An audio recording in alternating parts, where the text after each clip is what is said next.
Je remercie Sébastien, Olga et Marie de nous avoir pu nous caser. Je répète un petit peu l'histoire de ça, c'est que à la fin du générique, y a une personne qui est venue me voir dans la salle et qui m'a dit, voilà, si ça vous dit, moi j'étais tellement été ému par le film et puis parce que je suis touché par le film, par une de ces maladies dont on voit que quelqu'un a dans le film qu'on a vu, l'endométriose. L'endométriose, j'arrive pas à retenir ce mot. Et il se trouve que Mathilde, qui est juste à côté de moi, Mathilde François, elle était venue l'année dernière avec son compagnon et nous présenter un film, donc Thomas Coispel, et en fin de compte, ça s'appelait Douleur peinte. Et en fin de compte, moi j'avais découvert cette maladie, et j'avais découvert ce film assez étonnant où on la voyait se peindre, et elle disait là où elle avait mal, et puis au fur et à mesure du film, on voyait que quasiment elle avait mal partout. Et donc la proposition ce matin qu'elle m'a fait de faire un débat, donc m'a beaucoup touché et tout ça, et je dois dire qu'elle a touché puisque entre temps j'ai eu Claire Simon et que Claire a été beaucoup touchée de ta proposition. Donc peut-être ce que j'ai envie de te demander tout de suite, c'est en fin de compte toi qui vis de très... Alors oui, je dois dire qu'elle elle va le dire, mais Mathilde n'est pas que ça, n'est pas seulement que la personne qui a fait ce film. Elle a aussi, c'est une militante, c'est quelqu'un qui appartient à un groupe de femmes et tout ça, notamment qui travaille avec des chercheurs par rapport à cette maladie. Elle est très investie, elle se bat. Et si en fin de compte, cette cause, cette maladie, si on en entend parler, c'est beaucoup à cause, grâce à elle. Donc, moi, j'aimerais savoir... quand tu as vu ce film, qu'est-ce que tu as envie de m'en dire quoi ? Est-ce que ce film t'a touché ? Est-ce que ce film t'a parlé ? Voilà, voilà, ta réaction première. Bon, merci de laisser de dire oui à la proposition. Bon, hein, je vous parle avec trois casquettes. C'est vrai, la casquette de patiente et ce qu'on appelle patiente partenaire. Donc, c'est les patients qui sont formés à faire l'accompagnement des autres patients pour apprendre à devenir ses propres soignants, mais aussi de la médiation entre patients et soignants, parce que comme vous l'avez vu, c'est tout un espace de coopération qui se construit, de négociation, d'informations qu'on se donne l'un à l'autre. Donc je vous parle en tant que patiente partenaire d'endométriose d'une part, qui était une des maladies du film, et de douleurs chroniques d'autre part. Je vous parle aussi en tant qu'autrice du film documentaire de l'année dernière, Douleur peinte, et aussi en tant que militante, comme tu disais, de l'association Stop Violence Gynécologique, qui est l'association que vous voyez dans le film, l'association où elles sont violées devant l'hôpital Tenon. Et également comme militante des associations de la douleur chronique en France et de l'association d'endométriose. Bon, pour répondre à ta question, en voyant le film commencer, je me suis dit c'est mon histoire. Complètement, j'avais l'impression que c'était l'histoire, la mienne et celle de toutes celles, celles et ceux, mais surtout celles en fait, des dizaines et des dizaines d'autres patientes avec qui j'échange quotidiennement par le biais des réseaux sociaux au sein des associations. Et quand j'ai vu par contre que c'était à Tenon, j'ai failli sortir de la salle.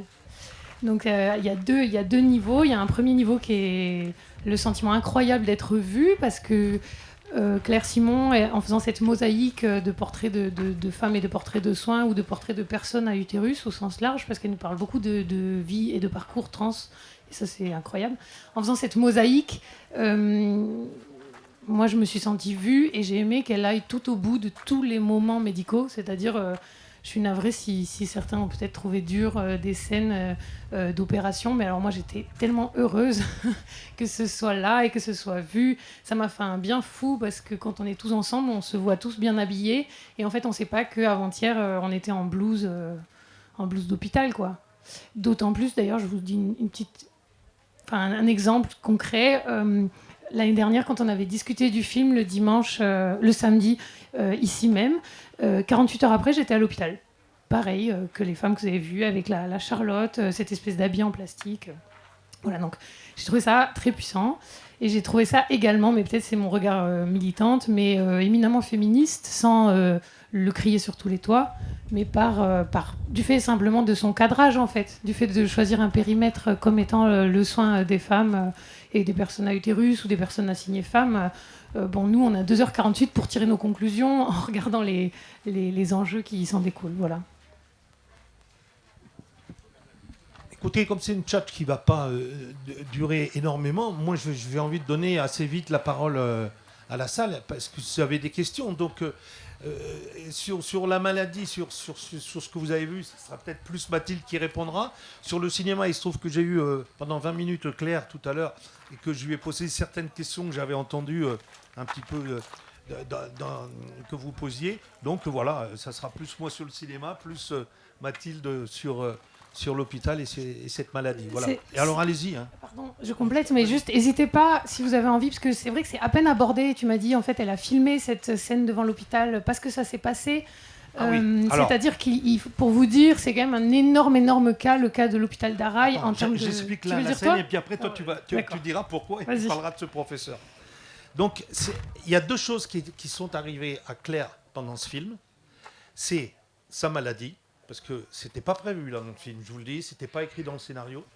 Et quand elle dit, quand vous la voyez tout au début, quand elle dit oh putain, j'ai l'impression que si je rentre dans l'hôpital, je vais peut-être me choper le cancer. Elle l'a vraiment, elle se lève. J'ai dit mais putain, t'as mis ça dans, tu l'as mis ça après tout ça. Non, elle me dit, c'est quelque chose que j'ai ressenti quand j'ai commencé le tournage et quand je suis rentré la première fois. Voilà, donc elle avait ce sentiment. Et deuxièmement, il y a eu pendant son tournage, il y a eu une chose de très grave, c'est qu'en fin de compte, la personne que vous la voyez dans le film, c'est ce monsieur, vers la fin du film, qui est le grand ponte et tout ça, et lui, là, il a été attaqué, en ce moment, et là, je vais te laisser parler, et c'est pour ça qu'elle a mis cette scène véritablement dans le film, parce qu'elle a dit, à ce moment-là, si je ne mets pas cette scène, tout le monde va m'accuser de dire que l'hôpital, c'est le paradis et que tous les médecins sont formidables, etc., etc. Donc elle a mis cette scène sciemment, alors qu'elle n'avait pas prévu de la mettre. Voilà. Alors, parle-nous de ce professeur et pourquoi il y a ce problème en ce moment. Pour vous donner quelques éléments de contexte pour celles et ceux qui peut-être vous avez en entendu parler également, mais en fait, ce qui se passe, c'est que le professeur Daraï, qui est le professeur qui mène la scène de staff, le staff, c'est quand il y a plusieurs médecins qui discutent dans le même cas. Le professeur Daraï est un professeur qui est accusé depuis 2019 de 32 plaintes pour viol gynécologique. Un viol gynécologique, c'est un viol qui est inscrit dans le cadre de la pratique gynécologique et l'association qui organise la lutte autour de cette affaire-là est l'association Stop aux violences gynécologistes, Stop Vogue, que vous voyez, et qui est accompagnée par Danielle Simonet, donc la députée qui était présente et que vous voyez avec sa bande rouge et bleue, là, qui prend la parole. Et il y a une des victimes de ce professeur Daraï qui témoigne. Cette association a recueilli 200 témoignages concordants vis-à-vis de cet homme. Et c'est en faisant lire ces 200 témoignages concordants que la machine s'est mise en mouvement. Aujourd'hui, il a été mis en examen et l'association souhaitait que ce monsieur soit suspendu en attendant le jugement, d'une manière à protéger les patientes. Et en l'occurrence, ça n'a pas du tout été fait. Ni les hôpitaux de Paris, ni l'Agence régionale de santé n'a choisi de faire ça. Et la Commission nationale d'éthique, qui a été sollicitée sur la question, a mis 6 mois à rendre un rapport dans lequel le terme de violence gynécologique n'apparaît pas. Donc aujourd'hui, on est sur un chantier législatif visant à faire reconnaître par notre députée Madame Chicouri, j'ai plus son prénom, Sonia peut-être, de faire reconnaître l'existence de violences gynécologiques et obstétricales qui sont des violences exercées dans le cadre médical. Et je pense qu'elle a bien fait de faire ce que tu as dit, parce que moi, c'est vrai qu'en voyant qu'on était à Tenon, j'ai failli sortir de la salle, parce que pour moi, Tenon, c'est traumatisant. Je les connais, les femmes qui ont été victimes de cet homme. Moi, je suis atteinte d'endométriose et j'ai été invitée à faire un discours devant l'hôpital Tenon au sein de cette association. Et j'ai dit quelque chose comme... J'ai dit, quand on est atteint d'endométriose, on souffre 2 fois. On souffre une première fois des symptômes qui vous envahissent la vie, 70% des personnes concernées ont des douleurs dites handicapantes, que ce soit quotidiennement ou partiellement, et on souffre du parcours de soins, c'est-à-dire qu'on souffre de l'errance médicale, on souffre qu'on vous minimise vos douleurs, on souffre qu'on ne nous demande pas le consentement quand on est manipulé comme des bouts de viande. Et vous avez vu dans ce film des pratiques médicales globalement bienveillante. On demande le consentement à la dame avant de mettre le spéculum. Globalement, on discute la douleur. Bon, je pense que chacun a son degré. Moi, je suis devenue extrêmement exigeante sur ce sujet, donc je suis sortie en disant mais ils sont nuls, ils sont pas formés à la douleur. Mais bon, d'autres m'ont dit bon, quand même, c'est pas si malin, franchement. Voilà, donc chacun son seuil. Mais effectivement, elle a très bien fait de faire ça. Parce que pour nous, Tenon, c'est vraiment l'endroit où l'hôpital a cautionné et où en interne, il y a ceux qui ont dit on ne peut pas laisser cette situation s'installer. Donc on est encore, comme dans plein d'autres secteurs, dans une situation, vous savez, du MeToo, donc de dire comment on sort de ces pratiques, comment on forme au consentement les jeunes et comment est-ce que les grands pontes, qui en plus, le professeur Daraï a fait beaucoup de choses pour la reconnaissance de l'endométriose en tant que maladie. Et c'est un ça que moi j'en ai déjà parlé à des médecins qui l'ont eu comme professeur quand ils étaient internes, mes médecins à moi, et qui m'ont dit « Oh mais c'est dommage que ça lui arrive parce qu'il a fait tellement pour vous ». Et en fait ça c'est très compliqué à déconstruire. Voilà le contexte pour que vous ayez un peu plus d'éléments. Et donc, effectivement, elle a bien fait de le mettre, je pense. Sinon, on aurait eu l'impression qu'elle l'avait fait comme si ça n'existait pas. Voilà. Est-ce que vous avez d'autres... Ouais, vas-y. Attends, on va te passer le micro. Là, regarde.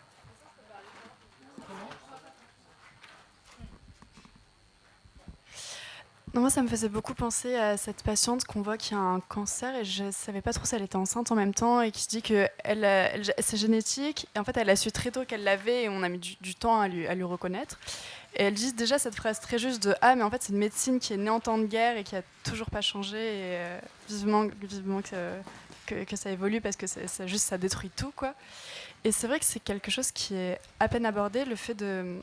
Enfin, le manque de sous dans les hôpitaux et un peu le fait de pas prendre le temps de vraiment détecter les choses chez les gens ou du coup les détecter trop tard et traiter quand c'est trop tard et cette médecine qui est très ok, du coup on a un problème et on est obligé de taper dessus, enfin, parce qu'elle n'avait pas le temps, elle avait déjà trop de choses à montrer en 2h40, mais voilà, j'aimerais bien parler de ça, je crois. Parler des formes du soin, c'est ça que tu veux dire ? Est-ce que toi, en tant que... du coup, tu as une maladie qui est médicalement un peu en errance. Est-ce que tu connais, je sais pas, plus cet à côté Oui, je vois ce que tu veux dire. En fait, c'est vrai qu'elle filme, je trouve qu'elle filme des moments du soin au sens large. C'est-à-dire que, par exemple, cette première conversation de la médecin gynéco avec cette jeune fille qui est enceinte, c'est une conversation... en fait, la médecin, elle pourrait dire, bon, vous êtes enceinte... ok, voilà le protocole quoi, pour une IVG. Et cette médecin a choisi de faire une interrogatoire très progressif et très apaisé, dans lequel elle est assez enveloppante avec cette jeune femme, pour explorer avec elle les tenants et les aboutissants de la situation, c'est-à-dire identifier les points de violence, qui pourraient être familiaux, qui pourraient être avec son conjoint, est-ce que tu as consenti à ce rapport ? Et j'ai trouvé, c'est un exemple, mais j'ai trouvé que Claire Simon filme le soin... au sens déployé du terme, qui dépasse le soin du médicament, le soin de l'opération.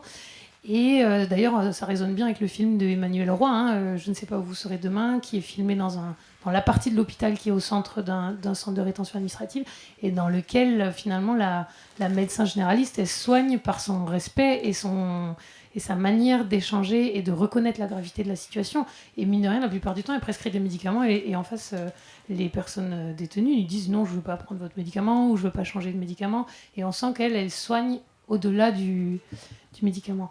Après, c'est vrai qu'elle ne met pas en scène les manques de l'hôpital public. Ce qui est réel, par exemple, à Tenon, c'est qu'on est très bien pris en charge. Il y a beaucoup d'hôpitaux à Paris, on est très bien pris en charge, mais on est pris en charge après 8 mois d'attente, en fait. C'est-à-dire que le professeur Daraï, pour le voir en endométriose, il y a quasiment 1 an d'attente, en public. Et la plupart des médecins consultent aussi en privé en parallèle, où vous avez un peu moins d'attente.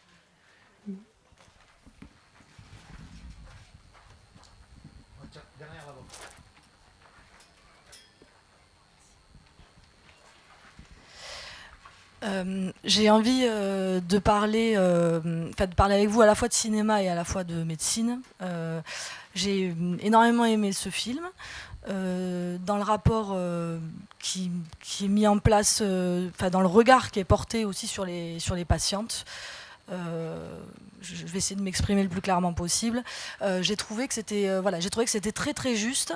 La façon dont Claire Simon filmait ces moments à l'hôpital, et notamment les moments des diagnostics. Alors évidemment, il y a le sien qui arrive comme une espèce de couperet dans le film, et j'ai trouvé la démarche très intéressante, mais elle ne filme pas seulement son diagnostic, elle filme aussi le diagnostic d'autres patientes, notamment de patientes d'endométriose, qui me fait réagir par rapport à ce que vous disiez. Et je trouve qu'elle le filme de façon très juste, c'est-à-dire que, y compris, on voit dans le temps qui est donné entre le moment où le médecin verbalise le diagnostic et le temps qui est laissé à la patiente de réagir à ça, on passe assez rapidement quand même à la question de la suite, du traitement, de comment gérer, etc. Ce qu'on peut tout à fait comprendre d'un point de vue médical, que le médecin est là aussi pour avancer, faire avancer la patiente, et en tant que patiente, on le sait, mais en même temps, je trouve que le temps qui est laissé au diagnostic est toujours trop court. Alors on le voit à travers des larmes, à travers à travers des choses assez furtives, et pourtant c'est quand même quelque chose qui est central. Et donc je mettrais une nuance sur le fait que, oui, à la fois c'est vrai que Claire Simon dans son film montre pas tous les comment on pourrait dire, les manques ou les manquements qui existent à l'hôpital public et à l'hôpital, à la santé en général, mais elle montre quand même un certain nombre de choses qui sont peut-être peu perceptibles d'un point de vue politique, médical, mais qui sont quand même très forts, et qui est qu'il n'y a pas le temps pour le diagnostic. Moi-même, j'ai une endométriose et une autre maladie chronique, et je sais à quel point les deux maladies ne sont pas traitées de la même façon. L'endométriose, le suivi est bien plus irrégulier, les traitements sont plus approximatifs et on nous laisse plus longtemps avec des traitements qui ne nous conviennent pas. Enfin voilà, ça c'était pour la partie médicale qui m'a énormément touchée dans ce film. Et je trouve que vraiment le point de vue des patientes est vraiment très bien respecté. J'ai entendu le terme de voyeurisme ce matin. Moi je suis pas d'accord avec ce terme, parce que justement il me semble que le contrat dans le film de Claire Simon, c'est quand même le consentement, justement, de filmer, pas filmer, de flouter, de garder une capuche, comme on peut le voir pour la jeune fille au départ, etc. Enfin, je trouve que vraiment il y a quelque chose qui est de l'ordre, qui me plaît énormément de ce point de vue-là.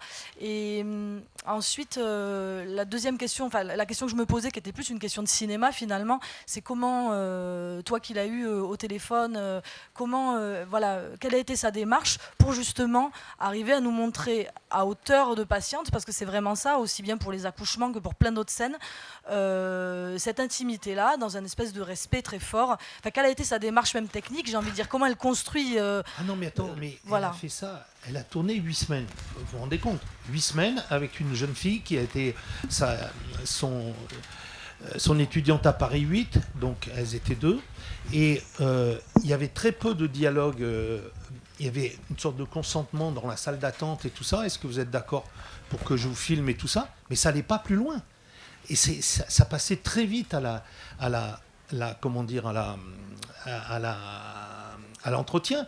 Et puis, tu peux voir à l'hôpital qu'il n'y a pas de 36 000 positions pour mettre la caméra et tout ça, pour filmer et tout ça. Alors après, il y avait quand même des partis pris.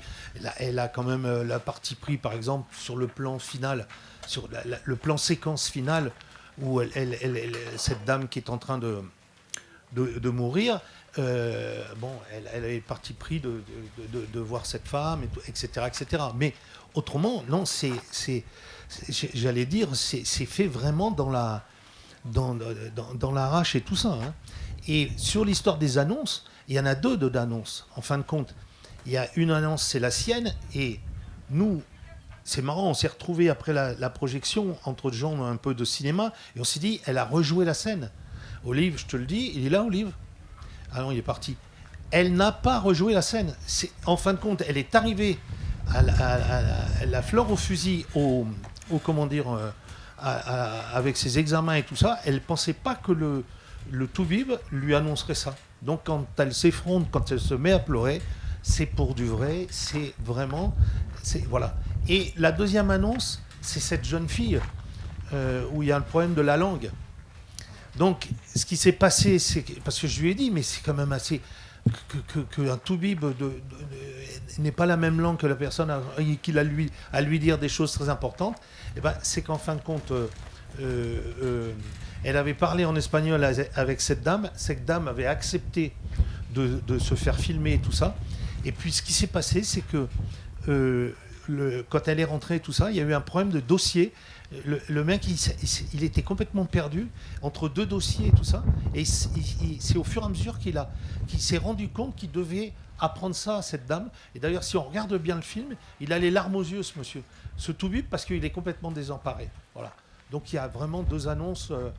Voilà. Et Claire Simon dit que elle, en fin de compte, ça l'a beaucoup aidé de filmer les gens malades pour elle, pour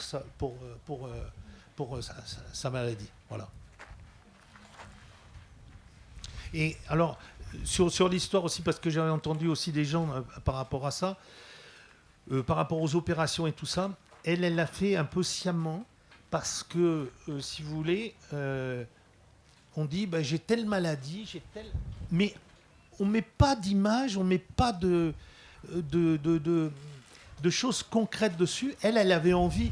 Et c'est vrai que quand on parle de cette maladie et que quand on voit cette opération et que l'endométriose, c'est peut-être un bout de chair comme ça qu'on enlève et qui va soulager la personne. Enfin, peut-être c'est pas ça, hein, j'en sais rien, mais moi, en tant que personne qui connaît rien, j'ai le sentiment de ça. Elle avait envie de ça, quoi. Voilà. Et puis, il faut vous dire qu'elle a été extrêmement émue, par exemple, elle-même, de filmer, par exemple, les césariennes. Et alors, oui, tu me demandais, mais parce que Claire Simon, elle a cette faculté de mettre les gens en confiance, et parce que c'est quand même... Je dis, mais comment t'as fait quand même pour filmer des accouchements, pour filmer césariennes et tout ça, vous vous rendez compte, dans une salle d'opération comme ça, tu vois, et donc, avec des partis pris et tout, de cinéma, elle voulait pas filmer entre les jambes, elle voulait filmer de côté, elle voulait à un moment donné voir l'enfant sortir et le visage de la maman, enfin plein de choses comme ça. Et juste, je termine une chose pour laquelle elle tenait quand même, il y a une chose, et je te laisserai la parole, c'est que des fois elle demandait aux femmes, puisque vous avez vu que parfois les femmes étaient accompagnées d'un homme et tout ça, de leur conjoint, et en fin de compte, elle posait les questions et tout ça, et le mari voulait pas, la personne voulait pas. Et elle disait, mais non, mais je pose la question à la dame, je pose la question à votre femme, et elle s'est aperçue, en fin de compte, combien, encore en 2023, les hommes se sentaient responsables, ou en tout cas propriétaires du corps de leur femme. Et ça l'a impressionné. Voilà. Je ne sais pas si tu voulais répondre à... Alors peut-être juste parce que il y a une autre dame qui est venue me voir ce matin, et puis je la reconnais là maintenant, Laurence Martin. Excuse-moi. Pascal Martin, excusez-moi. Et Pascal Martin, elle suit le festival depuis le début et elle adore, donc ça fait toujours plaisir, merci. Mais elle a aussi un rôle citoyen dans notre belle France, c'est qu'elle est députée LFI, donc c'est sa collègue qu'on entend dans le film tout à l'heure. Moi, j'aurais voulu savoir si, en fin de compte, est-ce que ce film, ça file envie de le faire voir aux députés à l'Assemblée nationale. Et d'abord, comment vous l'avez, parce que je crois que vous êtes au fait aussi des problèmes de l'hôpital.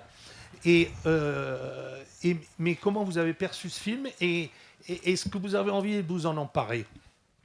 Merci de me donner la parole. Je n'étais pas convaincue que je devais prendre la parole, mais moi, puisque vous me la donnez, je vais la prendre. Je vous la donne, madame. Merci beaucoup.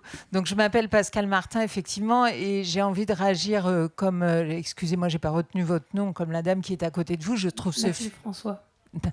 Je trouve ce film extrêmement féministe, en fait. Il est remarquable. Et évidemment que j'ai envie de proposer à Claire Simon de le projeter à l'Assemblée nationale, puisqu'il y a une petite salle de projection. Et notamment récemment, par exemple, Clémentine Autain a proposé de projeter La syndicaliste. Enfin voilà, on a projeté Les algues vertes. Enfin, c'est aussi un moyen d'informer les autres députés. On n'a pas toujours le temps d'aller au cinéma, même assez rarement, malheureusement.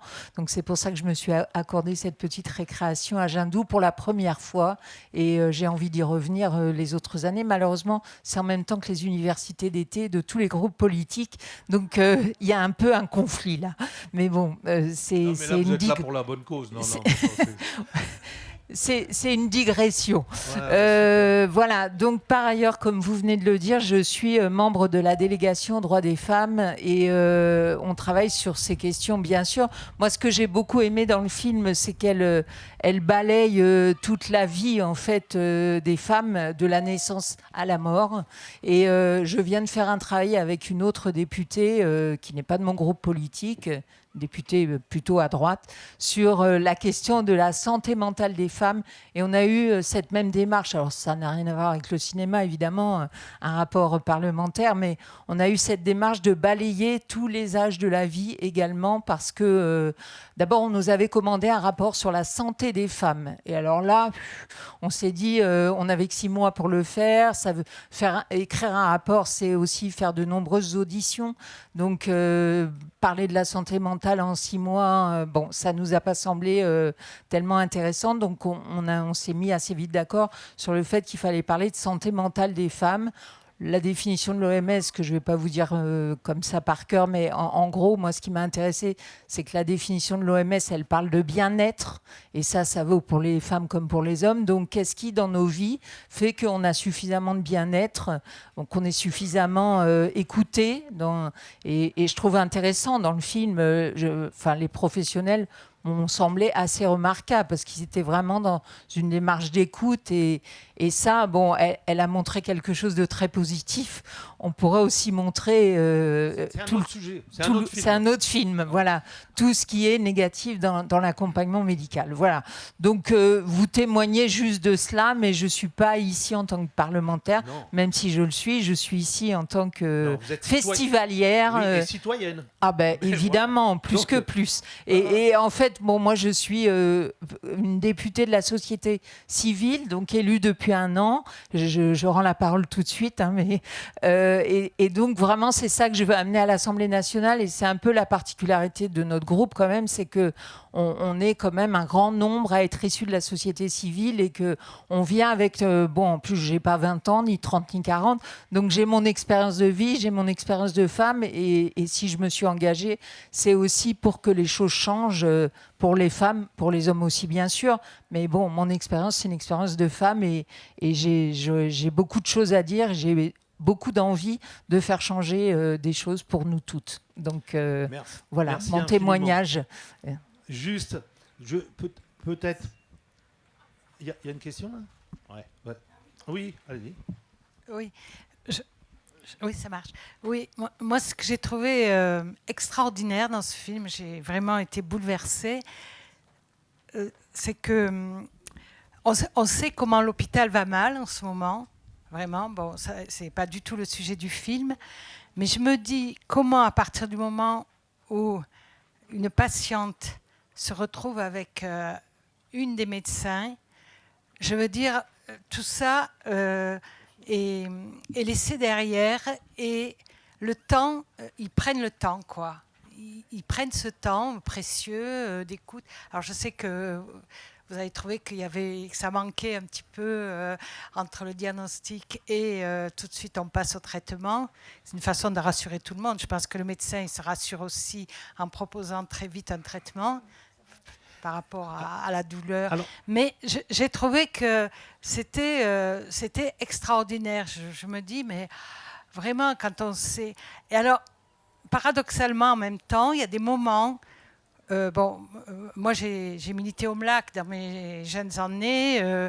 J'ai été quand le MLAC s'est arrêté, je me suis dit parce qu'il y avait eu la loi sur l'IVG qui était passée, je me suis dit on va perdre quelque chose parce que ça va revenir aux médecins, cette bataille qu'on avait gagnée pour l'accès à l'avortement, mais voilà, parce que dans cette lutte pour l'avortement, on avait monté des groupes collectifs de parole, on était présente auprès des femmes pendant l'IVG, c'était très collectif. Il y a un film qui est sorti là-dessus, une fiction en Nicolaire qui le montre très bien. Et ça, à des moments, je ressentais ce manque. Quand je vois, par exemple, cette femme accoucher seule, parce que son mari garde les enfants, moi, je n'arrêtais pas de penser, mais il faudrait quelqu'un à côté d'elle. Il faudrait quelqu'un à côté d'elle qui voilà. Je trouve que c'est... Alors, moi, je voilà. voudrais en profiter, si vous voulez, de votre intervention pour donner la parole, peut-être pour finir, parce que... peut-être... Est-ce que tu peux expliquer ce que tu fais aussi avec... Parce que c'est une note d'espoir par rapport à l'hôpital, parce qu'il va mal, mais il y a des choses qui se mettent en place grâce à l'hôpital, et notamment le groupe de femmes qui ont ces maladies, et qui travaillent avec des chercheurs, et qui tu me dis, qui bougent un peu. Explique un peu le rôle de cette... Et réponds aussi à la dame en même temps, mais parle un peu de ce groupe qui booste un peu les chercheurs. Je suis contente que cette histoire t'ait plu, je vais vous la dire, mais merci de nous parler du MLAC, parce que le mouvement de légalisation de l'avortement et de la contraception, c'est tout bon ? C'est ça, merci. J'aime bien Jandou, on est bien cernés. En tant que féministe de ma génération, je suis heureuse de vous avoir là. En fait, ce qui est intéressant à la fin du film, Annie Colère, donc, qui parle du MLAC, c'est que... Laure Calamy, donc l'actrice, dit c'est dingue quand même, en fait maintenant que l'avortement est devenu légal, il retourne à l'hôpital, alors qu'avant on le faisait entre nous, et elle dit cette phrase qui m'a secouée, qui est j'ai quand même mieux vécu mon avortement au MLAC que mon accouchement à l'hôpital.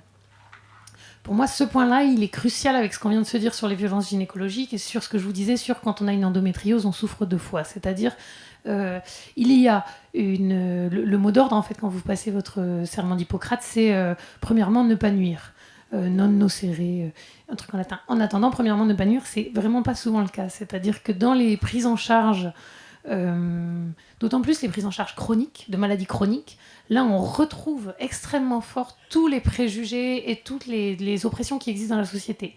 Et c'est à peine abordé pour qui veut le voir dans le film, mais en fait, il y a peut-être les mots vont être assez choquants, et j'ai des proches médecins que ça contrarie qu'on le dise comme ça, mais il y a un racisme médical, il y a un sexisme médical. Ça ne veut pas dire que les gens sont mal intentionnés, ça veut dire que même en étant bien intentionnés, on reproduit des mécaniques, des réflexes. Par exemple, dans le cas des parcours de santé gynéco, la pression qu'on nous met sur notre vie reproductive en tant que personne à utérus est hallucinante. Moi, pour vous donner un exemple, en tant que malade d'endométriose, il est possible dans certains cas que les symptômes se réduisent après les premières grossesses. Combien de fois on m'a conseillé d'avoir un enfant ? Oh, vous avez un conjoint, vous l'aimez bien, allez-y, vraiment, allez-y, ce sera résolu. C'est bien que ça vous fasse rire au fond. Bon, tout ça pour dire qu'en fait, tout ça, ça nous pose une question que moi je trouve un peu à l'endroit des patients partenaires, de la construction, de reprendre en main le pouvoir des patients dans le dialogue, en fait, de la construction du soin. Et c'est ce qu'on appelle la santé communautaire. Donc la santé communautaire, c'est... mon amie qui vit au Mexique, Lisa, elle participe à des ateliers d'autogynécologie parce qu'au Mexique, il y a un énorme niveau de violence gynécologique. L'avortement n'est pas légal dans tous les États. On s'expose quasiment plus en allant chez le gynéco qu'en allant se faire avorter à la maison. Donc, elles font des ateliers d'autogynécologie. Ça, c'est de la santé communautaire. Donc, Lisa, elle est revenue du Mexique, elle m'a offert un spéculum. J'ai dit, qu'est-ce que tu fous ? Et elle a insisté, en fait. Et donc, il y a des espaces comme ça et des cultures comme ça qui, je pense, pour moi, je connais pas bien le MLAC, mais je l'ai retrouvé dans Annie Colère. C'est cette espèce d'endroit où on se dit, mais comment on se réapproprie la santé, comment on se réapproprie nos corps et comment on cesse d'être les objets d'une pratique médicale qui, quand même, est beaucoup plus à l'aise quand on la ferme et quand on ne réfléchit pas trop. Et pour clôturer cet endroit et vous donner... c'est vrai, il y a de l'espoir dans ces pratiques et je pense qu'il faut quand même les soutenir en dialogue avec l'hôpital. C'est-à-dire comment on fait, parce qu'aujourd'hui, il y a quasiment une scission. C'est-à-dire de cet endroit des violences. Il y a un rapport récent qui est sorti, je crois, de Millivud, qui disait, bon, il y a plein d'arnaques autour de l'endométriose, il y a plein de charlatans vers lesquels les femmes se tournent. Mais pourquoi on se tourne vers des gens qui nous prennent de l'argent contre pas de résultat? Mais parce qu'on est maltraité dans le parcours de soins normal. Et là, on est en train d'avoir une sorte de clivage qui est dur et qu'il faut retricoter. Il faut retricoter. Mais pour vous donner un autre exemple du clivage, il y a un médecin gynécologue, il y a 2 ans, au congrès de gynécologie de Pau, qui a animé une table ronde d'1h30 sur comment ne pas avoir de plainte dans sa pratique gynécologique. Conclusion, ne prenez pas de patientes qui ont de l'endométriose, ce sont des emmerdeuses. Je vous la fais courte, mais vraiment, il est disponible en ligne, vous pouvez écouter ce truc. On a cet endroit-là, et mine de rien, pour moi, c'est l'héritage de ce que dit Laure Calamy dans Annie Colère. J'ai moins bien vécu mon accouchement à l'hôpital que mon avortement au MLAC. Et donc, on doit retrouver un dialogue qui nécessite pour beaucoup de personnes qui avaient du pouvoir de le lâcher et de reconstruire une coopération patient-soignant. Et ça, je trouve qu'on le lit dans le film si on y est sensibilisé, mais qu'on pourrait... bon, voilà. Et comme exemple, Philippe, t'aimais bien cette histoire positive, voilà, je vous donne un exemple. Je fais partie d'un collectif de patientes partenaires au sein d'un programme de recherche pour l'endométriose, dans lequel c'est un binôme, un monsieur qui est coordinateur de recherche et une nana qui a monté une asso de patientes, en fait. Et en fait, ensemble, ils se sont groupés et ils ont dit il faut qu'on monte un programme de recherche très très large sur l'endométriose, les causes et les soins. Et il faut qu'on fasse se rencontrer les patientes et les chercheurs. Parce que les chercheurs, ils sont sur le labo avec des tissus. Et donc, nous, on accepte de les rencontrer. Et donc, ils nous disent ça va les motiver de vous voir. Et donc, ils nous ont fait visiter les labos. Et ça, c'est intéressant parce que quand même, ça se... Et en fait, c'est intéressant parce que ça va un petit peu dans le sens d'un dialogue.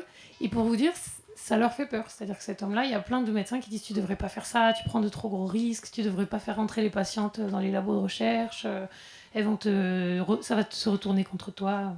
Voilà, c'est pour vous dire qu'il y a un endroit comme ça où on essaie de tricoter quelque chose.